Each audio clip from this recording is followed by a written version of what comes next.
Bonjour et bienvenue dans ce point bourse du 18 janvier 2024. Alors aujourd'hui, on va parler un petit peu du CAC 40, des actions aussi à surveiller. On va aussi parler des chiffres aux États-Unis notamment qui sont importants pour l'économie globale et puis l'euro-dollar aussi. On finira avec le Bitcoin.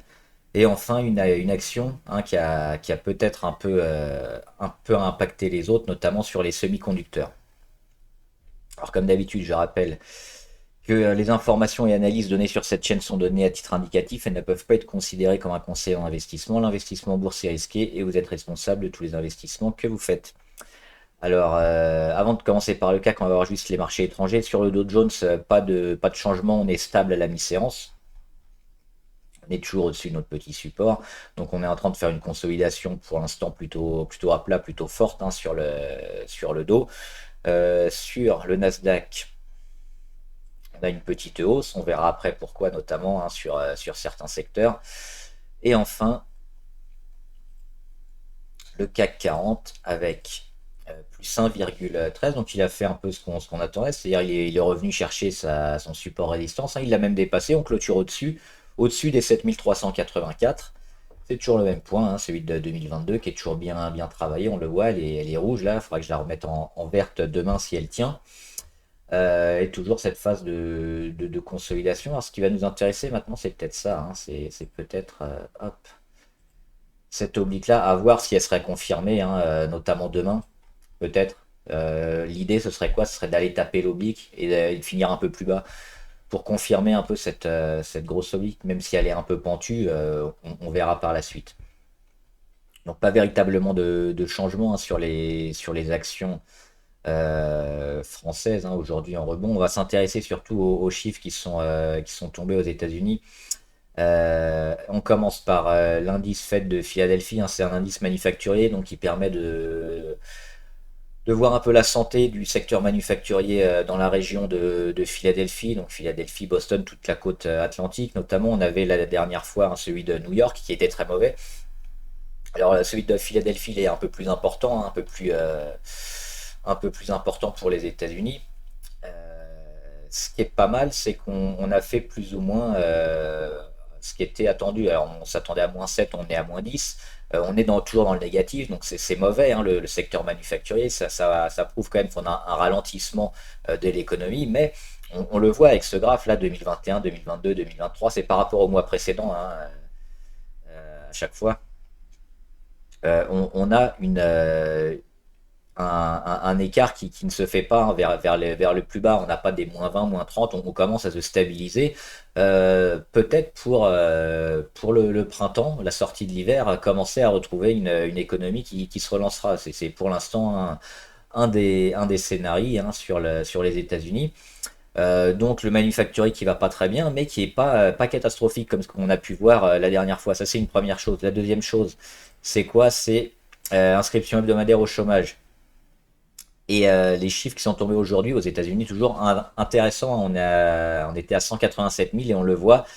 Ça, c'était les semaines précédentes. On était toujours au-dessus de 200 000.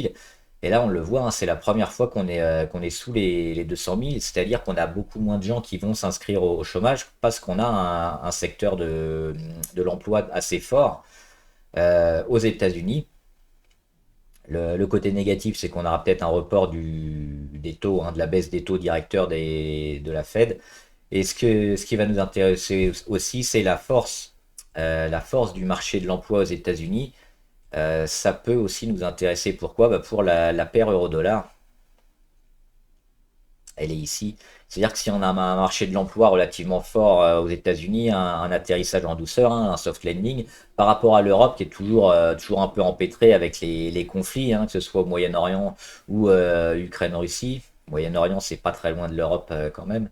Donc ça peut quand même avoir un bloc important et la remontée du dollar. Donc là, on a l'euro-dollar, c'est-à-dire que quand ça monte, c'est l'euro qui monte, quand ça baisse, c'est le dollar qui monte. Et on le voit, hein, on arrive peut-être sur un niveau clé ici, les 1,08, on a fait un plus haut sur les 1,11 et on a cette courbe un peu qui commence à s'infléchir, hein, sur l'euro, c'est-à-dire qu'on irait plutôt vers le bas, hein, ici vers les 1,04.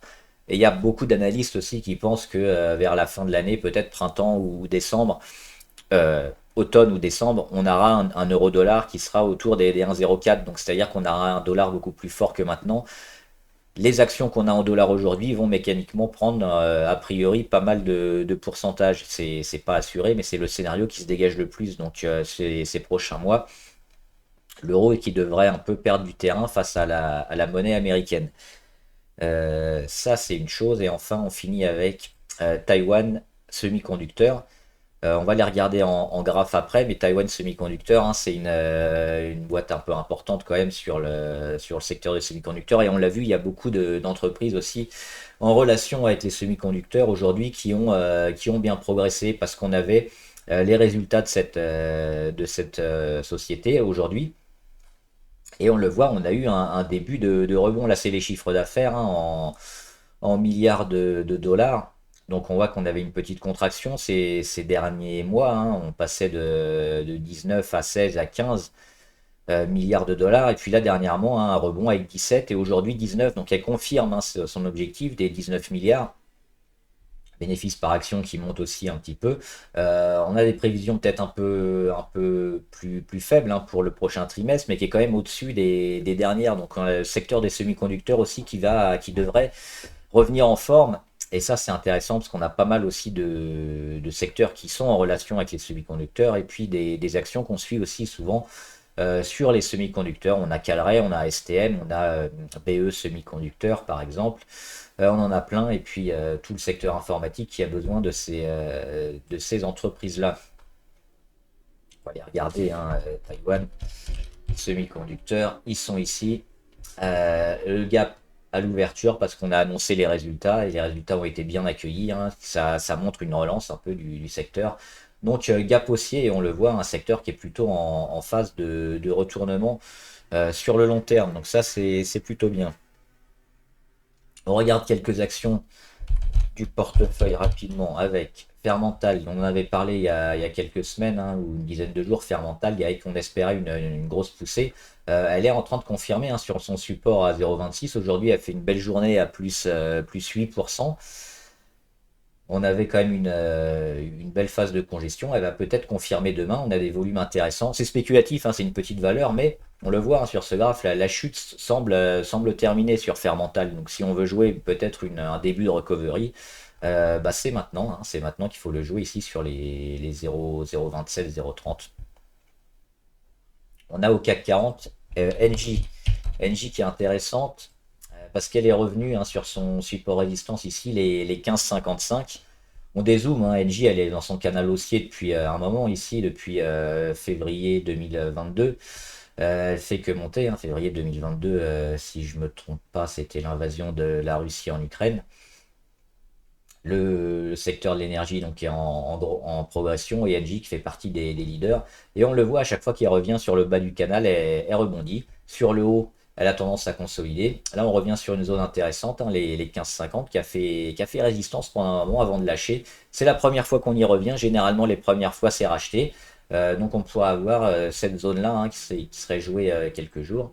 Ou alors, même un peu plus bas, on serait encore positif hein, si on rebondit sur un peu en dessous des 15. Les 14,95 par exemple, ça pourrait être intéressant. Donc, toute cette zone-là, probablement la semaine prochaine parce que la conso semble pas totalement terminée sur NJ. Ça pourrait être intéressant pour une porte d'entrée court terme sur NJ. On est favorable, hein, ça devrait continuer sa hausse. On a Flatex de Giro aussi. J'en parlais dernièrement, j'avais fait le petit dessin. Elle est en train de faire exactement le dessin qu'on avait fait ici. C'était mi-décembre. La console, on va l'enlever, hein, le petit dessin. Hop. Elle est revenue où sur son support à 10, et elle est en train de réagir parce qu'hier on le voit, hein, elle était en dessous avec une grosse mèche basse. Hop, on a méché sur les 9,79 environ. Là on repart sur les 10 points, donc on pourrait avoir, alors quelques jours certainement, hein, c'est pareil, on va pas avoir une reprise en V sur 2 Giro, mais quelques jours ici à travailler.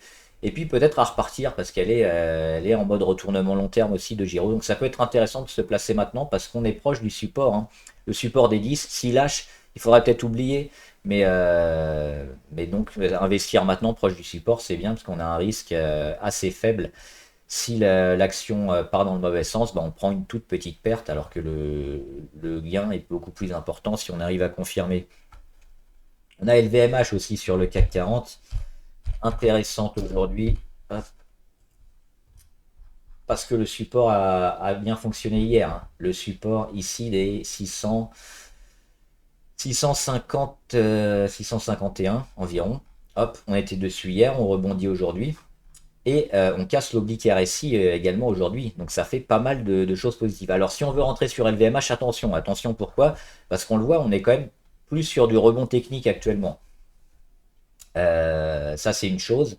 On a aussi les moyennes mobiles, hein, donc les plus longues qui sont orientées à la baisse et on est en dessous. Donc on est quand même dans une phase de correction sur LVMH.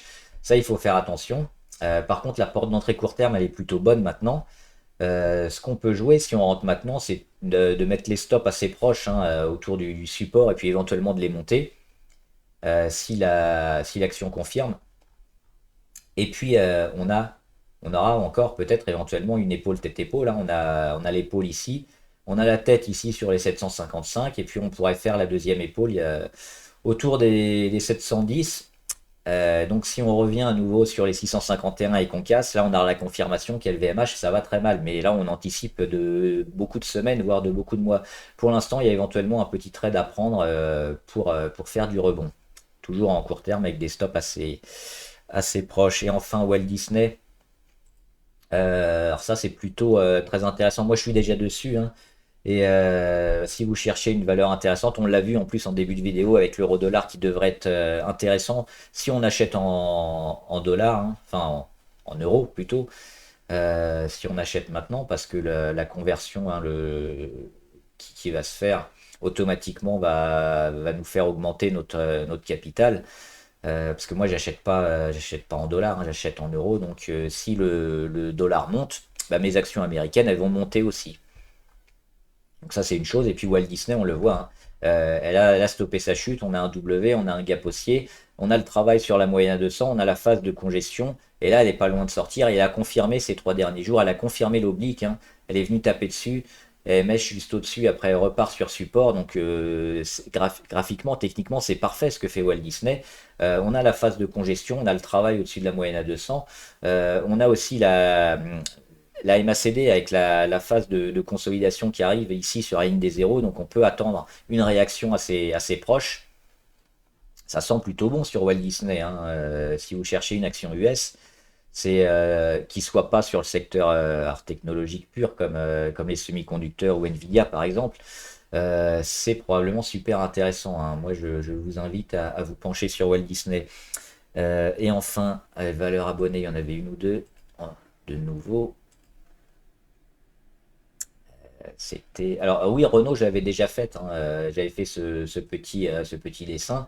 Donc pour l'instant, on attend quoi? Éventuellement une réaction sur support autour des 31,8, auquel cas on pourrait jouer le rebond. Mais si elle casse les 31,8, ça va vers le bas, attention. Et puis sinon, casser l'oblique ici vers les 37,2, mais ça demande encore pas mal de construction. On le voit, Renault, elle a une figure assez large. Donc pour l'instant, il n'y a que de l'observation à faire et pas d'action.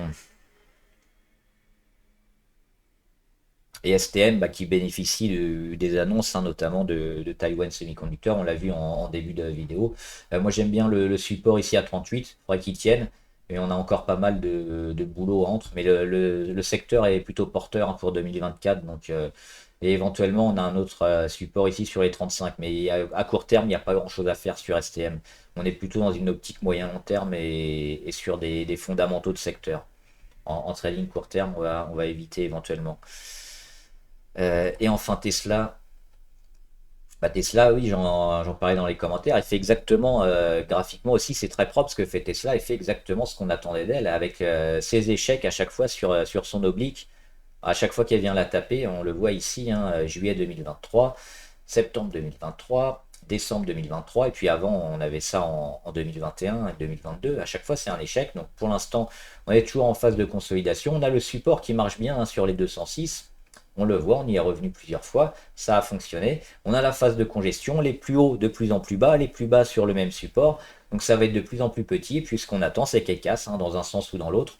Mais fondamentalement, c'est pas terrible parce que Tesla, elle a dû casser un peu les prix pour écouler son stock. Les ventes ont été moyennes. Il y a la concurrence chinoise avec Xpeng, avec NIO, avec BYD qui sont en train de prendre pas mal de parts de marché. Donc Tesla elle avait quand même un certain avantage technologique avant. Ça commence à s'estomper. On verra les résultats qui vont tomber. Mais pour l'instant, moi je parierais pas trop sur Tesla, hein. J'attendrai d'avoir des bonnes nouvelles et des chiffres intéressants ou alors au niveau du graphe, hein, quelque chose de probant pour peut-être rentrer dessus. Pour l'instant, moi j'éviterai. Je m'attends plus à une cassure des 205, on verra. Voilà, ça c'était pour les actions abonnées. On finit rapidement avec le Bitcoin. J'ai pas fait de point Bitcoin récemment parce on a eu l'approbation hein, de l'ETF Spot assez récemment. C'était quand? C'était le 11 janvier, je crois, ici, avec la nouvelle mèche haute. Hein, au-dessus des 48 000. C'est les 48 000 hein, qu'il faudra casser probablement pour lancer le vrai bull run, qu'on attend peut-être plus ou moins au mois d'avril, puisqu'on sait qu'au mois d'avril, il y a le halving. C'est la diminution par deux de la récompense offerte aux mineurs en termes de Bitcoin. Donc mécaniquement, ça va diviser par deux le, le prix du minage, pas le prix, la récompense du minage du Bitcoin, donc ça va rendre l'offre encore plus faible a priori, donc le prix doit mécaniquement augmenter. C'est ce qu'on espère, c'est ce qui a été fait dernièrement hein, sur les derniers halvings. Mais là on voit quoi que bah, techniquement le Bitcoin il est revenu sur cette oblique-là, hein, on le voit, une oblique aussi de congestion qui avait été tapée ici le 11 décembre, qui avait frôlé le 18 frôlé aussi le 29 décembre, qu'on avait touché le 3 janvier, qu'on a retouché le 12 janvier, et puis là on est en train de la travailler aussi, donc techniquement c'est intéressant, elle est en train de travailler ici son oblique sur ses plus bas, mais tant qu'elle lâche pas, on est plutôt toujours haussier hein, sur le Bitcoin, et on attend la grosse rentrée, l'explosion peut-être, hein, et les 48 000 qui devraient lancer une très grande séquence haussière sur le Bitcoin, mais même si elle casse hein, sa petite oblique court terme, on aura le support des 38 000 qui devrait fonctionner. Hein. Nous, sur le Bitcoin, on est toujours très positif. Les replis devront être achetés, hein, selon moi, parce qu'avec le TF Spot, ça va demander de détenir déjà pour les gros fonds beaucoup de Bitcoin sur leur compte. Donc mécaniquement, il va y avoir des achats et la spéculation qui va continuer à jouer. Donc pour les mois à venir, très favorable sur le Bitcoin. Voilà, j'espère que la vidéo vous a aidé. Dites-moi ce que vous en pensez en commentaire, votre avis hein, sur l'euro-dollar, sur les chiffres économiques, sur les actions que vous suivez, les actions du CAC 40. On en discutera. Bon trade, à plus.